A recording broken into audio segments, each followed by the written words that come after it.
दोस्तों, क्या बीजेपी खुद चाहती है कि स्मृति ईरानी का करियर खत्म हो जाए? दोस्तों, स्मृति ईरानी का अमेठी की हार के बाद एक राजनीतिक वनवास खत्म हुआ। बहुत से लोगों ने बहुत सी बातें उनके राजनीतिक भविष्य के लिए कही, लेकिन अब जो खबर आ रही है वो स्मृति ईरानी को परेशान करने वाली है। साथ में ये भी बताने वाली है कि बीजेपी के पास इस वक्त दिल्ली चुनाव के लिए टिकटों के दावेदारों के नाम पर, मतलब उम्मीदवारों के नाम पर, वो किस तरह दिवालिया हो चुकी है। मैं दिल्ली की बात कर रही हूँ दोस्तों, क्योंकि दिल्ली को लेकर दो बड़ी खबरें निकल कर आई हैं। दोस्तों, एबीपी न्यूज के पत्रकार है मनोज कुमार मुकुल ने एक बेहद इंपॉर्टेंट जानकारी दी है, और इसको अगर मैं आपके सामने रखूं तो उन्होंने कहा है, नुपुर शर्मा के नाम पर थोड़ा सस्पेंस है, लेकिन स्मृति ईरानी, मीनाक्षी लेखी, आरती मेहरा को चुनाव लड़ाने की तैयारी में है बीजेपी।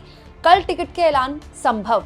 ये बात इन्होंने कल लिखी थी, तो कल मतलब आज। तो ऐसा हो सकता है, ऐसा माना जा रहा है कि आज या कल में स्मृति ईरानी के नाम का ऐलान हो जाए। केवल स्मृति ईरानी नहीं, नुपुर शर्मा या फिर मीनाक्षी लेखी या फिर आरती मेहरा के नाम का भी ऐलान हो सकता है। दोस्तों, सबसे पहले बात कर लेते हैं स्मृति ईरानी की। स्मृति ईरानी को लेकर दैनिक जागरण ने भी एक खबर छापी है। मैंने इससे पहले भी आपको एक खबर में दिखाई, जिसमें दैनिक जागरण ने एक खबर छापी। ये खबर भी कल की है कि स्मृति ईरानी को ग्रेटर कैलाश सीट से उम्मीदवार बना सकती है बीजेपी। ग्रेटर कैलाश सीट बहुत ही महत्वपूर्ण सीट है, आम आदमी पार्टी का गढ़ है, क्योंकि यहाँ से सौरभ भारद्वाज 2013 से लगातार जीतते आ रहे हैं। सौरभ भारद्वाज इस वक्त अरविंद केजरीवाल के सबसे करीबियों में से हैं।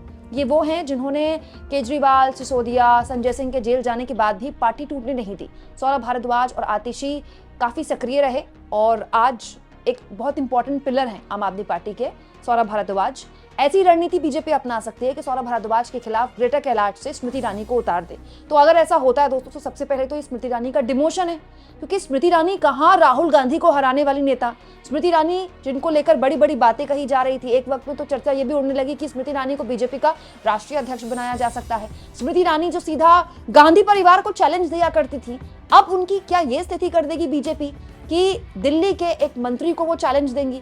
ये इसलिए भी उठाया जा रहा है दोस्तों ये मामला, क्योंकि कल ही अचानक स्मृति ईरानी ने एक प्रेस कॉन्फ्रेंस की और बांग्लादेशी घुसपैठियों के नाम पर उन्होंने आम आदमी पार्टी के विधायकों का नाम लेकर उन पर आरोप लगाए कि आम आदमी पार्टी के विधायक दिल्ली पुलिस के साथ कोऑपरेट नहीं कर रहे, और आम आदमी पार्टी बांग्लादेशियों को दिल्ली में बसाकर उनके वोट का इस्तेमाल कर रही है अपने लिए। तो बड़ी लोगों को हैरानी हुई कि स्मृति ईरानी अचानक प्रेस कॉन्फ्रेंस क्यों कर रही है, क्योंकि स्मृति ईरानी ने, मतलब दिल्ली कि कोई नेता तो है नहीं स्मृति ईरानी। तो बड़ा सवाल यह है दोस्तों कि क्या वाकई में स्मृति ईरानी को विधायकी का चुनाव लड़ाएगी बीजेपी? मतलब ये तो बड़ी अजीब सी स्थिति है स्मृति ईरानी के लिए। आप सोचिए, स्मृति ईरानी के लिए कहा जा रहा था कि उनको बीजेपी राज्यसभा भेज देगी, लेकिन राज्यसभा भी नहीं गई वो। और अब अगर विधायकी का चुनाव उनसे लड़ाया जाता है और 1% वो ये चुनाव भी हार जाती है, तो मतलब स्मृति ईरानी का तो पूरा का पूरा राजनीतिक करियर समाप्त। मतलब पहले वो सांसदी का चुनाव हारी, किससे? कांग्रेस पार्टी के एक आम कार्यकर्ता से, केएल शर्मा से। और 1% हाइपोथेटिकली आप मान लीजिए कि वो सौरभ भारद्वाज के साथ भी अगर उनको उतारा जाता है उनके खिलाफ और वो चुनाव हार जाती हैं, तो स्मृति ईरानी क्या करेंगी? स्मृति ईरानी का क्या भविष्य है? अब यहाँ पर इस बात पर भी गौर किया जाए दोस्तों कि जो बीजेपी के अंदर टिकट बंटवारा है उसको बड़े तौर पर अमित शाह ही देखते हैं। किसी भी राज्य में अगर चुनाव हो, महाराष्ट्र में तो एक एक सीट को लेकर बार्गेन अमित शाह ने की थी एकनाथ शिंदे और अजित पवार के साथ। और कहने वाले लोग ये भी कहते हैं दोस्तों कि अमित शाह और स्मृति ईरानी की कोई खास बनती नहीं है आपस में। तो कहीं ऐसा ना हो दोस्तों कि स्मृति ईरानी का करियर खत्म करने के लिए उनके लिए ऐसा फैसला ले लिया जाए, और स्मृति ईरानी क्या ही करेंगी? एक समर्पित कार्यकर्ता के तौर पर हाँ बोलने के अलावा स्मृति ईरानी के पास विकल्प क्या है? हालांकि दोस्तों, स्मृति ईरानी अगर ये चुनाव जीत भी जाती है, अगर उनको उम्मीदवार बनाया जाता है, तो ये भी स्मृति ईरानी के लिए डिमोशन है। कहाँ वो लोकसभा में सोनिया गांधी को चैलेंज करती थी, माफी मांगो सोनिया गांधी, माफी मांगो सोनिया गांधी, फिर वो दिल्ली विधानसभा में बैठेंगी क्या? मतलब आप सोचिए कि ये तो हद है डिमोशन का। और कुछ और नामों पर जिसको लेकर चर्चा हो रही है वो भी मैं आपको बता दूं दोस्तों। नुपुर शर्मा बीजेपी की नेता रही हैं, और इन्होंने मोहम्मद साहब को लेकर एक बेहद ही गलत टिप्पणी की थी, जिसको लेकर भारत सरकार को एक बहुत असहज वाली स्थिति का सामना करना पड़ा था। कई मुस्लिम मुल्कों ने नुपुर शर्मा ने जो बयान दिया था मोहम्मद साहब को लेकर, उसका विरोध किया था, और बाद में नुपुर शर्मा को पार्टी से निकाल दिया गया था। और नुपुर शर्मा आज भी, मतलब वो मीडिया के कैमरों से दूर रहती है। नुपुर शर्मा को बीजेपी ने औपचारिक तौर पर अब तक अपना मेंबर नहीं बनाया है। तो बीजेपी क्या इतना बड़ा रिस्क लेगी? क्योंकि नुपुर शर्मा को टिकट देना ये बहुत बड़ा रिस्क है। इसके अलावा दोस्तों, आरती मेहरा जो कि बीजेपी की बहुत पुरानी नेता हैं और मेयर भी रही हैं दिल्ली की। मैं आरती मेहरा के साथ बहुत पहले शोज भी कर चुकी हूँ, और आरती मेहरा एक डेडिकेटेड कार्यकर्ता रही है बीजेपी की, लेकिन हाल के सालों में उनको भी आला कमान कह लीजिए या दिल्ली का जो संगठन है बीजेपी का, उसने काफ़ी किनारा कर दिया। तो आरती मेहरा को एक बार फिर से चुनावी राजनीति में लाने की तैयारी की जा रही है। ये आरती मेहरा तो वो लोग हैं जिनको साइडलाइन किया ही तब गया था जब केंद्र में मोदी और अमित शाह आए थे। दोस्तों, आरती मेहरा जैसे लोगों को उतारना मतलब मोदी अमित शाह मानते हैं कि उनके पास इतनी कमी है उम्मीदवारों की कि उनको ऐसे लोगों को उतारना पड़ रहा है जिनको खुद साइडलाइन उनके केंद्र में आने के बाद ही किया गया। इसके अलावा दोस्तों, मीनाक्षी लेखी को लेकर भी खबर है। मीनाक्षी लेखी दिल्ली से बीजेपी की पूर्व सांसद है। इस बार जब लोकसभा चुनाव में टिकट का बंटवारा हुआ तो उनका टिकट काटा गया था क्योंकि बीजेपी को उम्मीद ही नहीं थी कि वो चुनाव जीत सकती हैं। तो जो लोकसभा का चुनाव नहीं जीत पा रही हैं मीनाक्षी लेखी, उनको विधायकी का चुनाव लड़वाया जाएगा।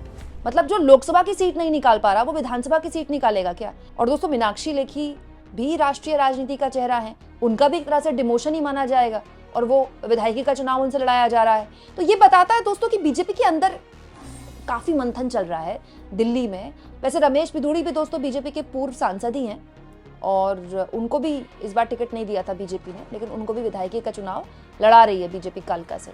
तो ये हो सकता है दोस्तों कि बीजेपी चाहती हो कि बड़े चेहरे मैदान में उतरे ताकि उसकी जो दावेदारी है और मजबूत हो।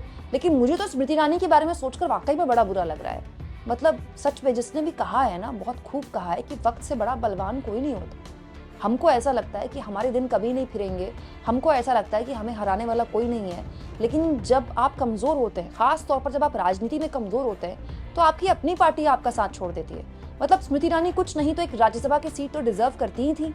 स्मृति ईरानी ने गांधी परिवार पर जिस तरह के हमले किए हैं, बीजेपी का कोई नेता नहीं कर पाया। लेकिन एक चुनाव वो क्या हारी अमेठी से, उनकी हालत ऐसी हो गई कि अब उनको आम आदमी पार्टी के एक मंत्री को हराना है। और अगर वो ये कर भी देती हैं, मंत्री को हरा भी देती हैं, तो कौन सी बड़ी बात हो गई। यहाँ इस बात पर भी गौर किया जाए दोस्तों कि इस बात को लेकर भी चर्चा है कि हो सकता है कि स्मृति ईरानी को सीएम उम्मीदवार के तौर पर आगे कर दे बीजेपी। हालांकि ये कर पाती है कि नहीं कर पाती है, स्मृति ईरानी के नाम पर जो संगठन है बीजेपी का, उसमें सहमति बनती है कि नहीं बनती है, इट्स टू अर्ली टू से। लेकिन ये इसीलिए भी करना पड़े शायद बीजेपी को क्योंकि बीजेपी पर बहुत ज़्यादा दबाव केजरीवाल डाल रहे हैं, कहते हुए कि इधर तो दूल्हा तैयार है, सेहरा पहना हुआ है, घोड़ी पर चढ़ने के लिए एकदम रेडी है, लेकिन उधर तो पता ही नहीं दूल्हा कौन है। और इस तरह की फोटोज, इस तरह के पोस्टर्स खूब शेयर किए गए इस बीच, जिसमें बीजेपी से पूछा गया कि भाई आपका सीएम उम्मीदवार कौन है। तो स्मृति ईरानी अगर आगे आ जाती हैं तो केजरीवाल को तो जवाब मिल जाएगा, लेकिन बीजेपी को बाद में फिर ये जवाब देना पड़ेगा कि स्मृति ईरानी तो दिल्ली की राजनीति को समझती ही नहीं है। वो तो अमेठी से सांसद थी और इससे पहले भी चुनाव उन्होंने अमेठी से लड़ा था, फिर वो हार गई थी। फिर दोबारा उन्होंने चुनाव लड़ा, फिर वो जीत गई। फिर तिबारा उन्होंने चुनाव लड़ा, फिर वो हार गई। तो अगर आप देखें तो पिछले 10 सालों से स्मृति ईरानी बेसिकली अमेठी में ही अपना ध्यान केंद्रित किए हुए हैं। फिर अमेठी से उनको दिल्ली लाया जाता है। तो ये दिल्ली वालों के बीच किस तरह की छवि बनेगी। हालांकि स्मृति ईरानी एक बेहतरीन वक्ता है। स्मृति ईरानी हिंदी अंग्रेजी बहुत शानदार बोलती है, उनमें एक भाषण देने की कला है। और ये बात सही है कि अरविंद केजरीवाल भी भाषण बहुत शानदार देते हैं। तो अरविंद केजरीवाल और स्मृति ईरानी की टक्कर होती है तो ये एक दिलचस्प मुकाबला बनेगा।